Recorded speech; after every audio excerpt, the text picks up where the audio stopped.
नमस्कार दोस्तों, welcome back to your own channel wealth first. TCS और इन्फोसिस के अलावा भी दोस्तों एक बहुत ही सॉलिड कंपनी है जिसके बारे में हम लोग जानेंगे, उसके लेवल्स, टारगेट्स, प्राइस फोरकास्ट और क्या है उसमें खूबी जो कि हम लोग जानेंगे जिसके कारण हमें उसमें इन्वेस्ट करना चाहिए। पहले थोड़ा सा एक पैरामीटर अपने बैक ऑफ द माइंड रख लेते हैं कि कैसा उसका परफॉर्मेंस रहा है इन पास्ट 1 ईयर। तो आप देख के सरप्राइज रह जाएंगे कि ये स्टॉक ऑलमोस्ट 50% के आसपास करेक्ट हुआ था। ऑलमोस्ट 50% नहीं तो एटलीस्ट 40% का करेक्शन हुआ था। लेकिन अभी बात कर रहे हैं उसके पैरामीटर की, तो आप देख सकते हैं दिग्गज 1,38,000 1,38,000 का मार्केट कैप है। इंडस्ट्री की P/E और आपको उससे सस्ते वैल्यूएशन पे मिल रहा है।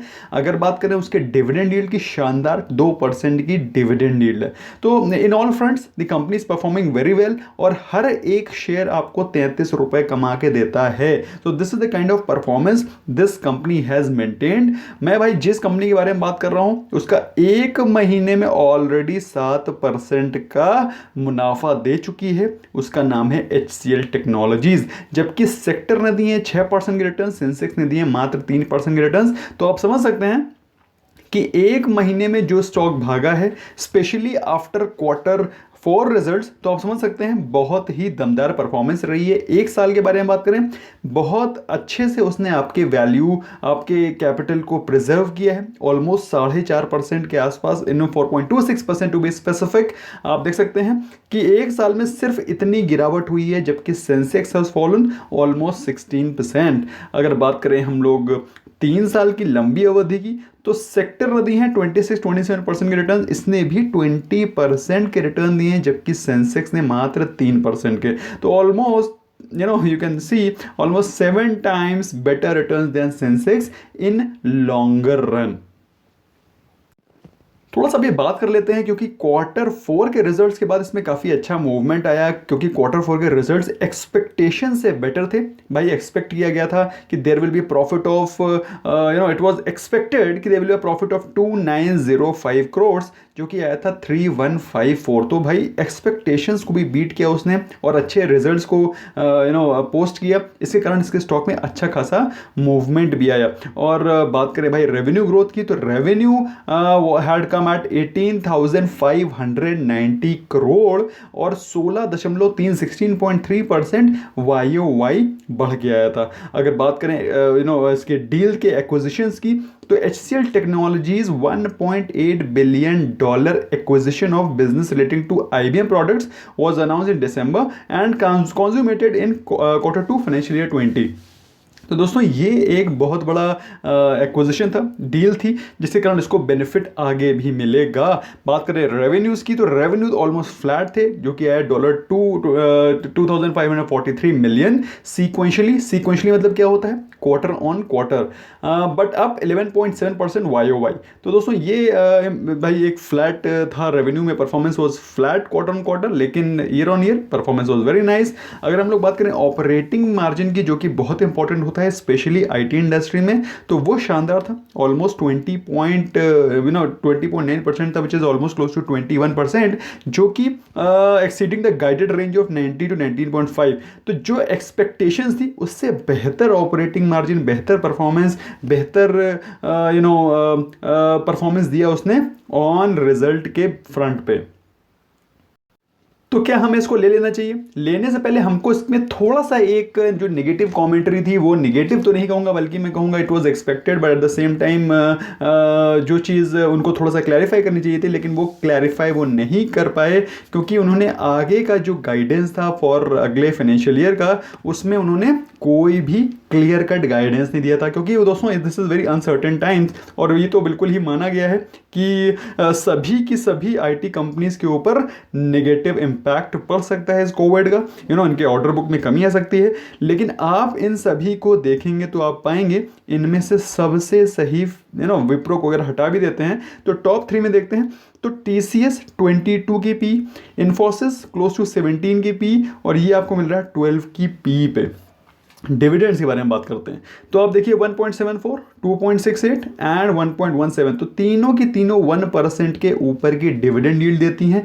अब प्राइस टू बुक रेशियो में देखेंगे आप तो आप पाएंगे सबसे फेयरली वैल्यूड HCL टेक्नोलॉजी का आपको शेयर लगेगा। तो दोस्तों इसको क्या हमें बाय कर लेना चाहिए? बाय करने से पहले कुछ चीज़ें और देख लेते हैं कि परफॉर्मेंस कैसा रहा है पिछले एक साल के दौरान। तो HCL टेक्नोलॉजीज ने आपकी वैल्यू को अच्छे से प्रिजर्व किया है। सिर्फ 4% की गिरावट आई है वो इन कंपैरिजन टू TCS, जिसमें कि अच्छी खासी गिरावट दिखाई पड़ी है। तो क्या हमें TCS को नहीं लेना चाहिए? मैं बिल्कुल नहीं कह रहा हूँ, मेरे पोर्टफोलियो का स्टॉक है TCS, but at the same time हमें उन स्टॉक्स पे भी फोकस करना चाहिए जो कि अगर आपको अच्छा खासा बेनिफिट दे सकते हैं आने वाले समय में, तो we must focus on those stocks as well. बात करें फाइनेंशियल ट्रेंड की तो आप पाएंगे कि इसका फाइनेंशियल परफॉर्मेंस भी शानदार रहा है, हर साल बढ़ता है।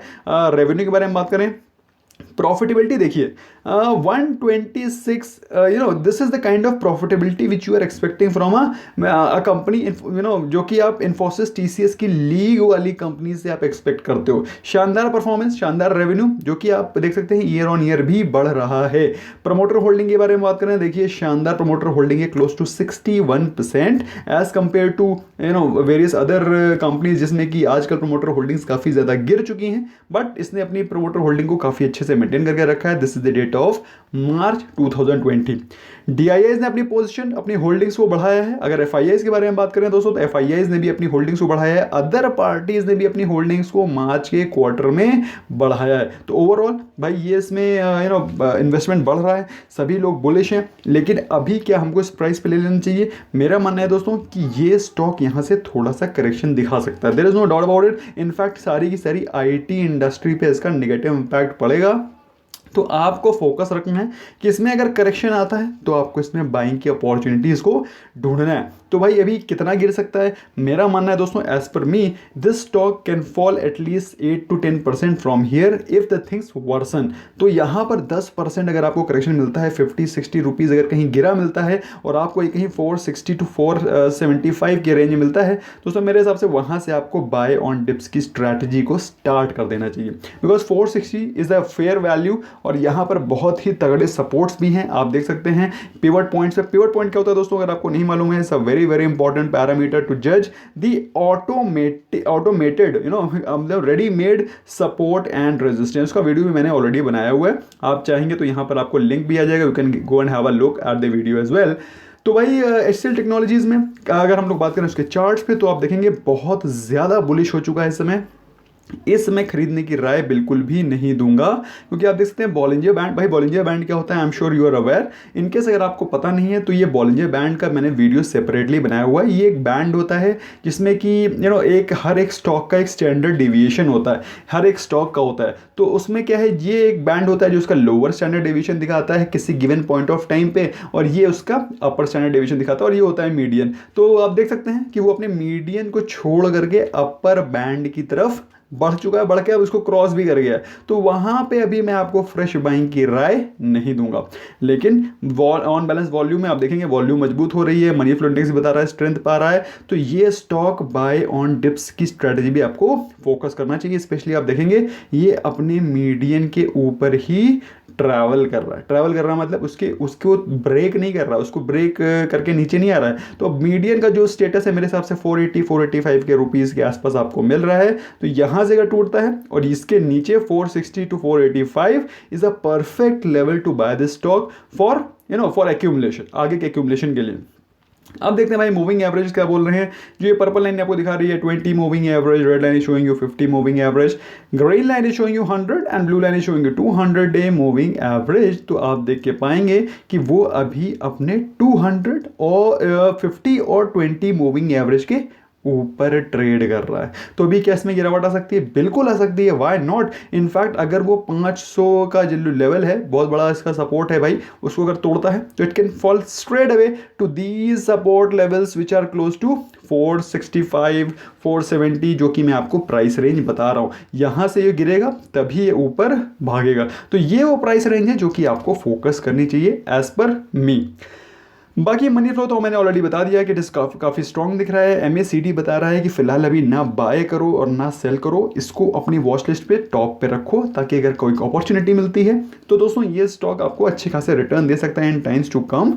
भाई क्वांटिटी ट्रेड हुई है 48 लाख शेयर्स की आज, that is 15th of May 2020, और डिलीवरी हुई है close to 45-46%, which according to me is a great delivery percentage, जो कि बताता है इस कंपनी की इनहेरेंट अच्छी क्वालिटी, स्ट्रेंथ, फंडामेंटल्स। तो दोस्तों ये मैं भाई मेरा काम था आपको अच्छे स्टॉक्स के बारे में रूबरू कराना, उसके लेवल्स, टारगेट्स, उसके क्या हो सकते हैं वो मुझे आपको बताना था।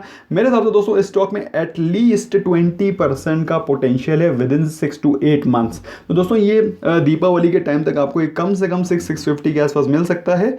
अगर अदरवाइज इसको लंबे होराइजन के लिए रखेंगे दोस्तों, this is a multi bagger stock और आपको इस प्रकार के अच्छे शानदार रिटर्न से फ्यूचर में देता रहेगा। लेकिन अगर आपको शॉर्ट टर्म होराइजन है तो थोड़ा सा पेशेंस रखना पड़ेगा, और पेशेंस के साथ इसको बाय ऑन डिप्स की स्ट्रेटजी पे आप एक्यूमुलेट कर सकते हो। This is totally as per my thought, बाकी आप अपनी तरफ से रिसर्च कर सकते हैं। And if you have any question queries do let me know in the comment section. Thank you so much for watching and bye bye for now.